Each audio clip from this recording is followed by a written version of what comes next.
तो दोस्तों ये सब वो बुक्स थी जो कि मैंने पढ़ी थी। और नमस्कार दोस्तों, मेरा नाम है विकास और आज हम बात करने वाले हैं रीट मेंस लेवल 1 की बुक लिस्ट के बारे में। जैसा कि आप सबको पता है, इस बार 17 जनवरी को हमारा रीट मेंस लेवल 1 का एग्ज़ाम हुआ था, जो कि मैंने भी दिया था और अभी हमारा रिजल्ट आया नहीं है, तो उसी का वेट कर रहे हैं। और आज हम बुक लिस्ट के बारे में बात कर लेते हैं, क्योंकि मैंने कौन कौन सी बुक्स पढ़ी थी वो आपको दिखा देता हूँ। और जिस प्रकार से पेपर आया, किसी को पता नहीं था कि ऐसा पेपर आएगा, तो उस हिसाब से तो किसी ने पढ़ा भी नहीं और किसी ने पढ़ाया भी नहीं। और वैसे ही हमारे पास बुक्स भी नहीं थी कि इस प्रकार से पढ़ना है। हमने तो जो पैटर्न था पहले का 2022 में जो पेपर आया था रीट मेंस का, उस हिसाब से नॉर्मल जीके पढ़ी थी, लेकिन ऐसा पेपर आया नहीं। फिर भी आपको दिखाता हूँ मैंने कौन कौन सी बुक्स पढ़ी थी। तो दोस्तों ये सब वो बुक्स थी जो कि मैंने पढ़ी थी और थोड़े बहुत मैंने नोट्स भी बनाए थे, तो वो अभी यहाँ पर मेरे पास है नहीं।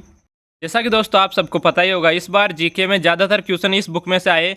क्लास 10th की ये बुक है, राजस्थान का इतिहास एवं संस्कृति, और ये मेरे पास बहुत दिनों से रखी हुई थी, लेकिन मैंने पढ़ी नहीं, क्योंकि मुझे थोड़ी पता था इसमें से क्वेश्चन आएंगे।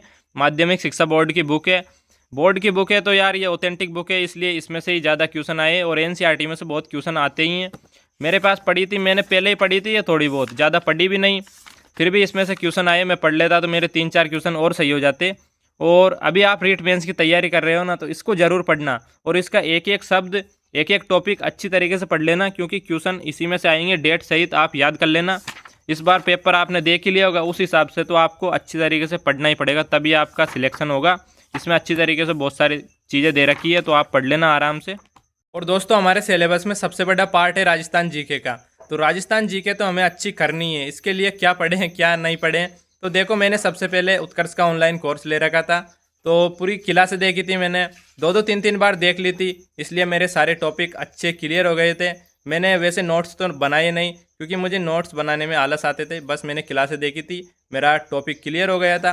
उसके बाद दिशा की जो 2 बुक्स आती है ना, एक तो राजस्थान जीके अर्थव्यवस्था की आती है और एक कला संस्कृति की आती है, भूगोल, ये सब उसमें मतलब सारे टॉपिक क्लियर हो जाते हैं, सारे सब्जेक्ट। तो वो मैंने 2 बुकें पढ़ी थी, बार बार पढ़ी थी, 3-4 बार पढ़ी थी, जब मतलब जितना टाइम मिलता था ना उतनी पढ़ी थी, अच्छी तरह पढ़ ली थी मतलब उसमें, क्योंकि सारे पीवाई के क्वेश्चन थे, जितने भी बोर्ड एग्जाम में आ चुके हैं वो सब थे। तो बस मैंने दिशा की बुक ही पढ़ी थी और कुछ ज़्यादा पढ़ा नहीं, और पेपर तो अलग ही लेवल का आ गया था। इस बार तो आपको ऑथेंटिक बुक्स पढ़नी पड़ेंगी, उस हिसाब से आप देख लेना। और दोस्तों स्कूल मैनेजमेंट के लिए मैंने नोट्स भी बनाए थे, विजेश बाजिया सर पढ़ाते थे उत्कर्ष पर, तो ये मैंने नोट्स भी बनाए थे और इनको भी पढ़ा था बार बार, देख सकते हो आप। ये सब नोट्स बनाए थे, लेकिन क्वेश्चन योजनाएं पूछी यार, वो तो बहुत पुरानी, पता नहीं कहाँ से पूछ ली। तो ये सब मेरे नोट्स थे स्कूल मैनेजमेंट के। शैक्षिक परिदृश्य के लिए धीर सिंह दाबाई की ये पर्सन बैंक की बुक थी ना, ये मैं लाया था, इससे मुझे काफ़ी फ़ायदा मिला। इसमें काफ़ी अच्छे क्वेश्चंस दे रखे थे, मतलब MCQ टाइप में। आप देख सकते हैं इसमें पूरा शिक्षण अधिगम के नवाचार, बहुत सारी मतलब इसमें पूरे के पूरे टॉपिक दे रखे थे शैक्षिक परिदृश्य के।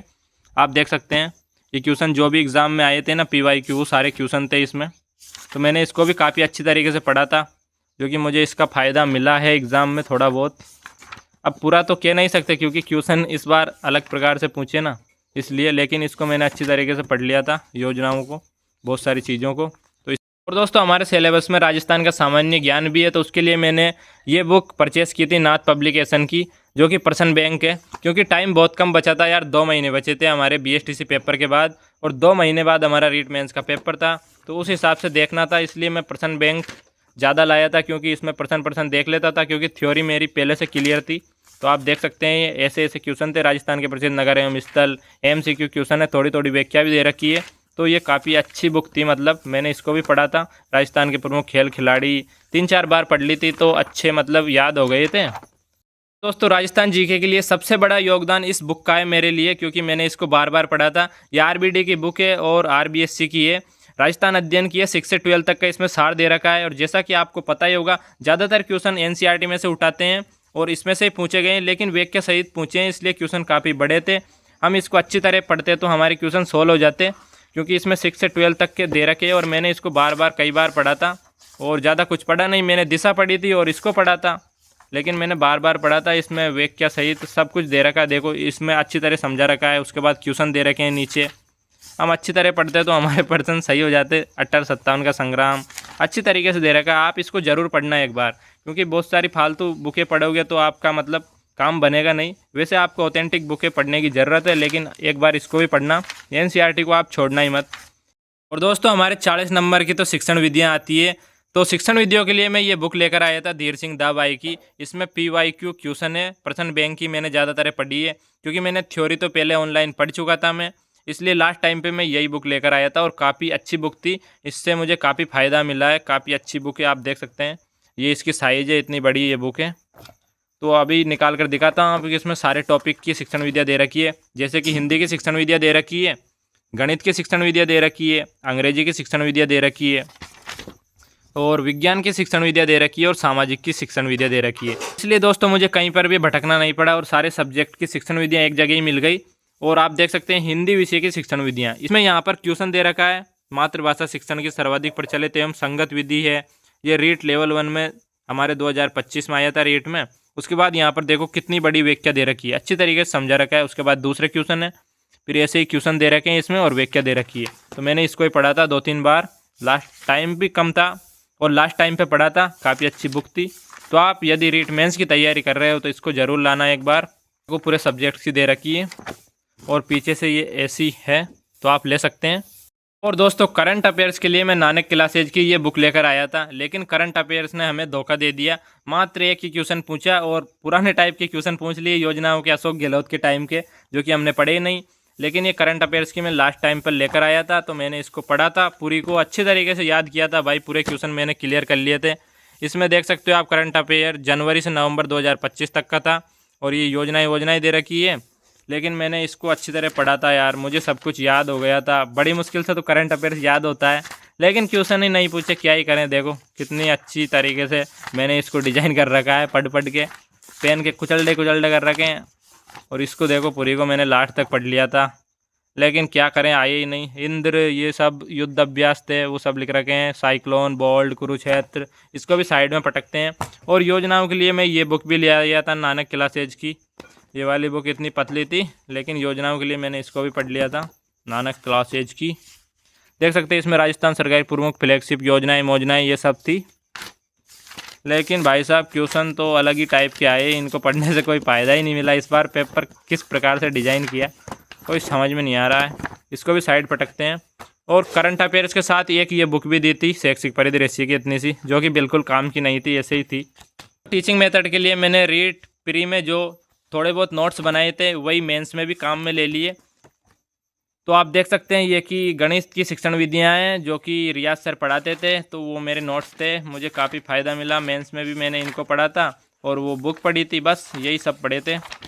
देख सकते हो आप, मैंने इसमें नोट्स बना रखे। राइटिंग तो अच्छी नहीं है मेरी, लेकिन मैं खुद समझ जाता हूँ।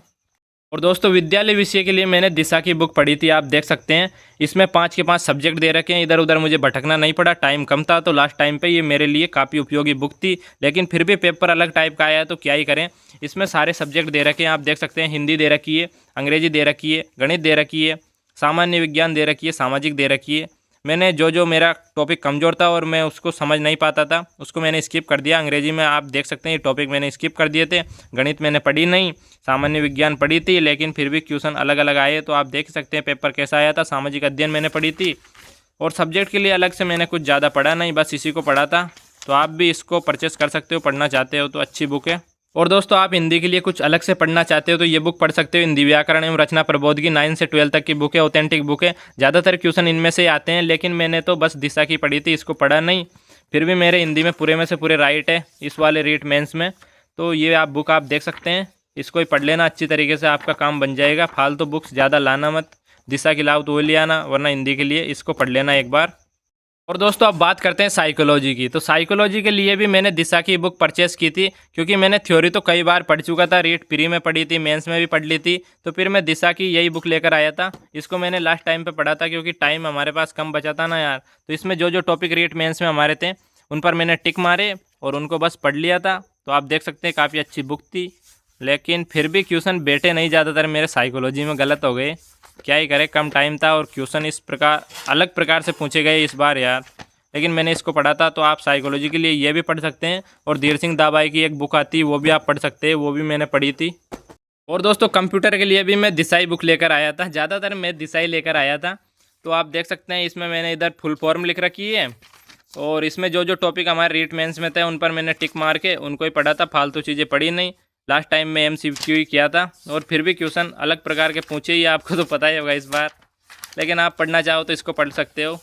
मेरा तो बताने का फ़र्ज़ है कि मैंने क्या क्या पढ़ा था, फिर आप बोलोगे भाई बुक लिस्ट की वीडियो बनाओ, तो मैंने बस यही पढ़ी थी भाई। और दोस्तों दैनिक विज्ञान के लिए एक और बुक थी मेरे पास दिशा की, जो कि पर्सनल साइंस की थी। तो इसको भी मैंने थोड़ा बहुत पढ़ा था, ज़्यादा कुछ पढ़ा नहीं मैंने, क्योंकि विद्यालय विषय की मेरे पास अलग से थी ना, इसलिए मैंने इसको तो स्किप कर दिया था। थोड़ा बहुत पढ़ा था जो टॉपिक रीट मेंस में थे। और दोस्तों हमारे पास हिंदी व्याकरण की एक और बुक आ चुकी है दिशा की, जो कि मैं रीट प्री के टाइम पे लाया था। मेंस में तो मैंने इसको पढ़ा भी नहीं। इसमें मैंने देखो टॉपिक लगा रखे हैं, रीट प्री और मेंस में कौन कौन सा टॉपिक है, रीट में कौन सा है, मेंस में कौन सा है, वो सब इसमें मैंने लिख रखे थे। तो इसको मैंने पढ़ा तो नहीं ज़्यादा।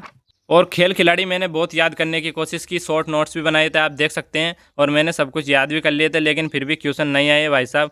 ये सब याद कर रहे थे, स्वाति दूधवाल तीरंदाज से, कचनार चौधरी शॉर्ट पुट के खिलाड़ी हैं, लेकिन आए नहीं क्वेश्चन। तो क्या करें, अजय सिंह शेखावत भारोत्तोलन के हैं और दोस्तों साथ के साथ मैं मॉडल पेपर भी दे रहा था उत्कर्ष के। मैंने 10 मॉडल पेपर दिए थे, क्योंकि इनसे हमारी प्रैक्टिस होती थी।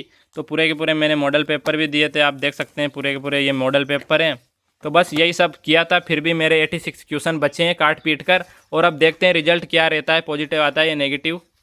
दोस्तों इतना सब पढ़ने के बाद भी जब हमारा सिलेक्शन नहीं होता है तो यार दुख तो होता ही है, क्योंकि फिर इतनी सारी चीज़ें दोबारा पढ़ो, जो पढ़ा वो उसमें से आते ही नहीं है क्वेश्चन, पता नहीं कहाँ से पूछते हैं। करंट अफेयर्स इतना पढ़ा, उसमें से क्वेश्चन नहीं आए। तो अब क्या ही करें। फिर भी आप इस बार मतलब अच्छी अच्छी बुक्स पढ़ लेना, और भी न्यू बुक आएंगी नए सिलेबस के अनुसार, क्योंकि सिलेबस तो वही है लेकिन पैटर्न चेंज हो गया ना, तो उस हिसाब से बुक्स दोबारा आएंगी, तो उनको अच्छी तरीके से पढ़ लेना। मेरे पास तो ये पुराना कंटेंट था, तो वही पढ़ा हुआ है। अभी तो मैं कुछ पढ़ भी नहीं रहा हूँ, रिजल्ट का इंतजार कर रहा हूँ। और दोस्तों आपको रीट मेंस के लिए कुछ इंपॉर्टेंट पीडीएफ और मेरे थोड़े बहुत नोट्स ये सब चाहिए, तो आप टेलीग्राम पर फॉलो कर सकते हैं। वहाँ पर अब मैं डेली क्वेश्चन भी अपलोड करूँगा। इस बार हमारे रीट मेंस में जितने भी क्वेश्चन आए नए प्रकार के वाक्य वाले, और लेवल 2 में भी जितने भी राजस्थान जीके के क्वेश्चन आए, उन सबको मैं पोल के रूप में अपलोड करूँगा, जिससे आपकी प्रैक्टिस होती रहेगी। तो टेलीग्राम पर जरूर ज्वाइन करें। आज के लिए इतना ही, आप मिलते हैं फिर किसी नेक्स्ट वीडियो में। तब तक के लिए टाटा बाय बाय, टेक।